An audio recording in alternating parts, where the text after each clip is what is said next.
The most difficult thing I had to do last year was to file for a divorce from my wife. I am still unable to comprehend why she decided to break up our family. Perhaps I'm hoping to find answers here. My friends often advise me to move on, but the thought of it leaves me feeling disoriented. My wife had an affair with her ex-partner, despite the fact that she had made the right choice by leaving him. I first met my wife 7 years ago on the bus ride to work. She boarded the bus 3 stops after me, and I found myself staring at her every day. Although there were other attractive women on the bus, she was always my favorite. One day, the bus driver left the bus to go into a convenience store, and we shared a laugh about it. We started talking and continued to do so every day during our bus rides.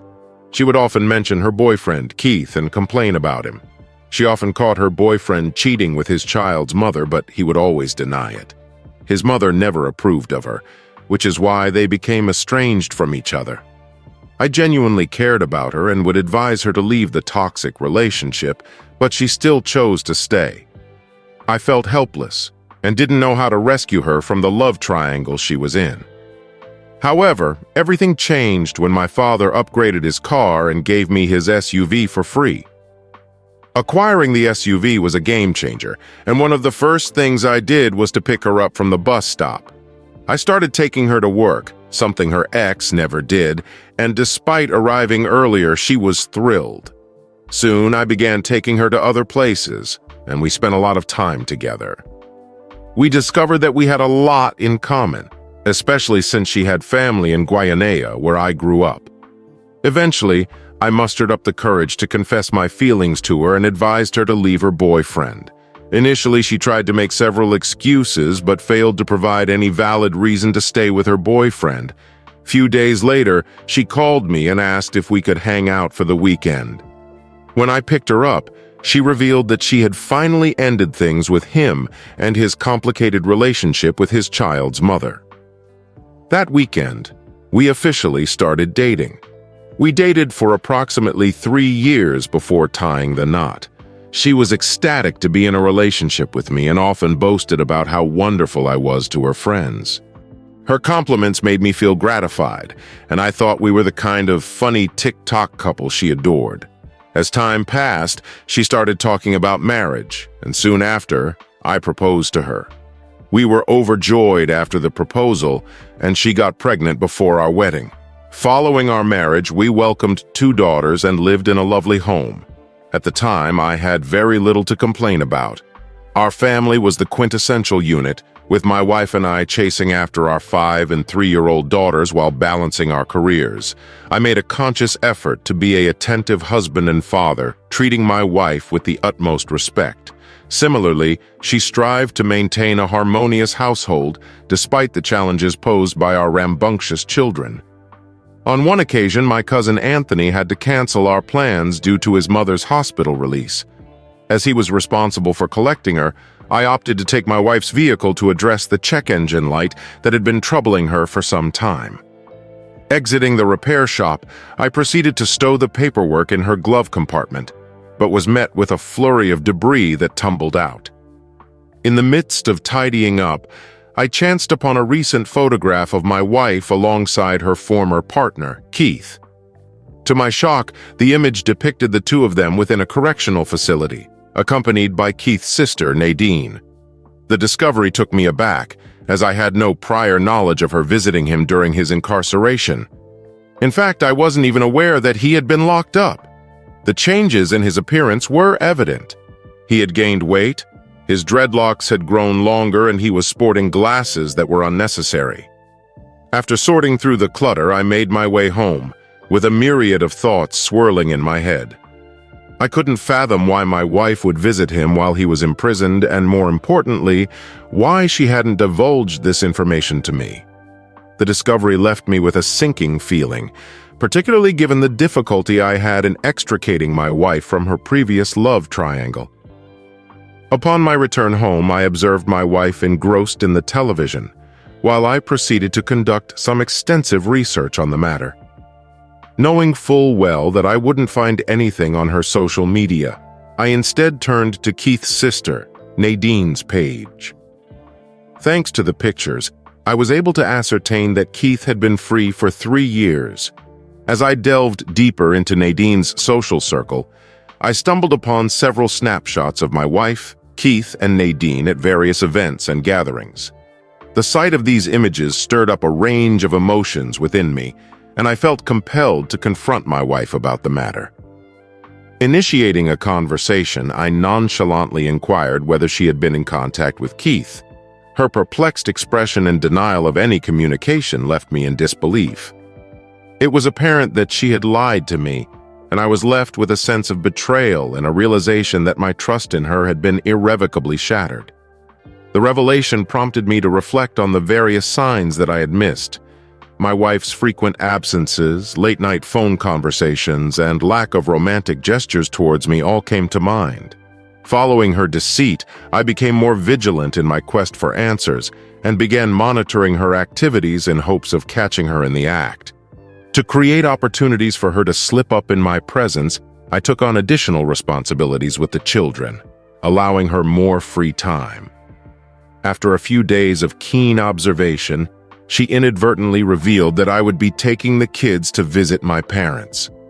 Following a pleasant visit with my kids and parents, I contacted my neighbor, an elderly lady, to inquire whether she had noticed any visitors at my residence.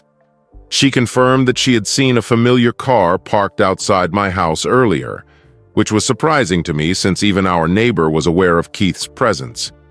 Although I didn't have all the details, I was still infuriated, as I had a sinking feeling that something was amiss.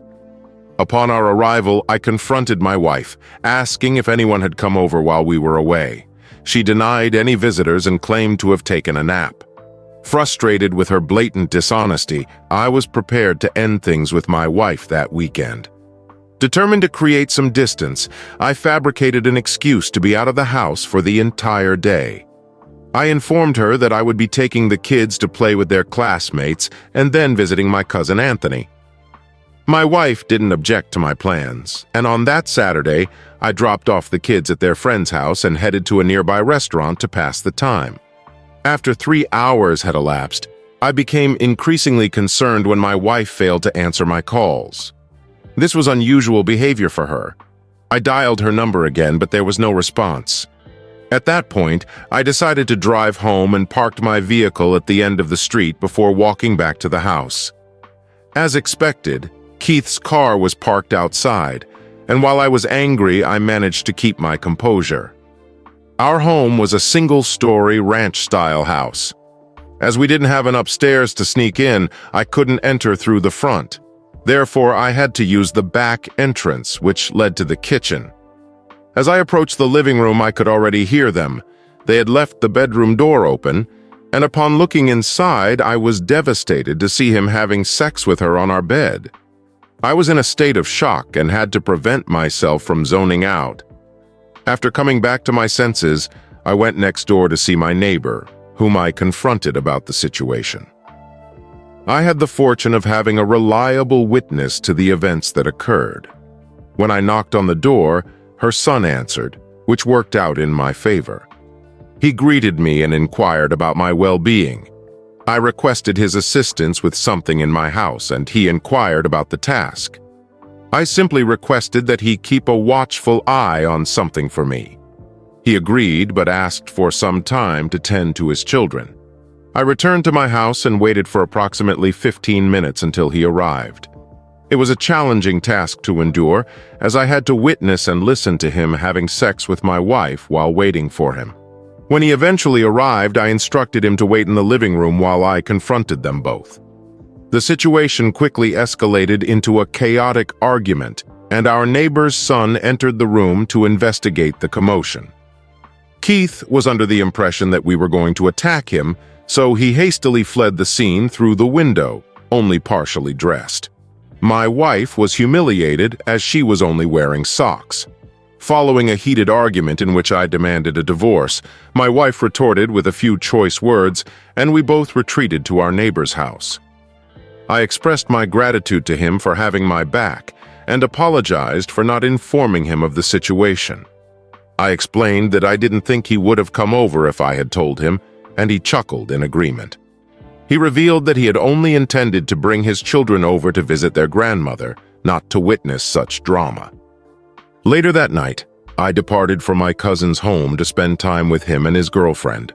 During my drive, my wife called me and cursed me out. I confronted my wife and expressed how I had done everything for her, yet she had shown me the ultimate disrespect. She had blamed me, claiming that I had deceived her into marrying me and having children. She even expressed her desire to reconcile with Keith. I informed her that if she regretted having our kids, then she wouldn't have to worry about them anymore. Although she attempted to clarify her statement, I hung up on her. My wife can say whatever she wants about me, even if she regrets marrying me. However, I refuse to tolerate any disrespect towards my children. Upon arriving at my cousin's house, I divulged the entire situation to him and his girlfriend. Throughout the divorce, they remained by my side and provided unwavering support. Ironically, the ordeal brought us even closer. Unfortunately, I was dealt a harsh blow in the divorce settlement. Not only was I required to pay alimony and child support, but my wife also obtained custody of our children. Subsequently, she contacted me and attempted to apologize for her previous comments regarding our kids. She claimed to love our daughters and expressed that she didn't regret having them. I questioned whether her love for them was the reason she chose to destroy our family. She attempted to justify her actions by claiming that she didn't intend to cause harm. According to her, everything changed when she ran into Keith's sister, Nadine. She elaborated that they met up for lunch during her break, and they began to reminisce. My wife inquired about Keith, and Nadine revealed that he had been arrested. Keith had been stopped for a DUI, and the police discovered illegal substances in his possession. Moreover, the police had been actively seeking him, which resulted in his arrest. Upon learning of Keith's arrest, my wife experienced feelings of guilt. Nadine asked if she could support Keith while he was incarcerated, and my wife agreed. After Keith's release on parole, he reconnected with my wife and apologized for his past behavior. However, their reunion ultimately led to a 2-year affair. I had suspected that Keith's apology was insincere, and recently my suspicions were confirmed. A friend of mine informed me that she had encountered an individual who recognized her from hanging out with me and my cousin. She inquired about my well-being, and he replied that I was doing well. Upon his inquiry about my ex, she disapprovingly shook her head and admitted that she should have stayed with me. It was revealed that he was still having an affair with his son's mother, which meant Keith was sleeping with both of them. Learning this caused me to roll my eyes in frustration, prompting me to quickly shift the topic. Despite my attempts to intervene and put an end to this ridiculous love triangle, she still seems to be falling for their deceitful behavior. It's obvious that he has always been a joke, but witnessing his actions firsthand only confirms it. It seems that she enjoys being treated as someone's mistress, even though he is still committed to his child's mother. Despite this, she can't seem to grasp the reality of the situation. If you hear the person you're interested in constantly talking about their ex, it's best to take it as a warning sign and move on.